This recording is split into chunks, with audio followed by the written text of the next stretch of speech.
मी मनोहर बळीराम पवार, राहणार पुणे फुरसुंगी.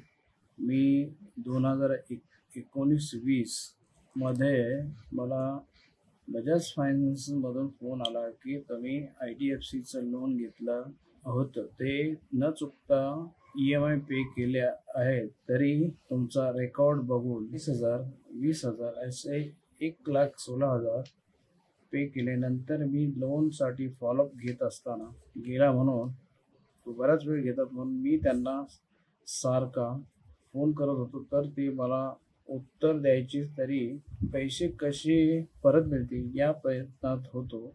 परंतु मला विमा सेवा केंद्र या कंपनीमधून मॅडम यांचा या कागदपत्राद्वारे त्यांनी व त्यांच्या टीमने अतोनात प्रयत्न करून मला यातली रक्कम, शिया मॅडम व त्यांच्या टीमचं खूप आभारी आहे. मी धन्यवाद देतो. पुढील काही असेच गरजू लोक माझ्यासारखे असतील त्यांना सातत्याने मदत करावी ही विनंती. पुन्हा पुन्हा मी विमा सेवा केंद्र, खास करून शिया मॅडम यांचं आभार मानतो. धन्यवाद.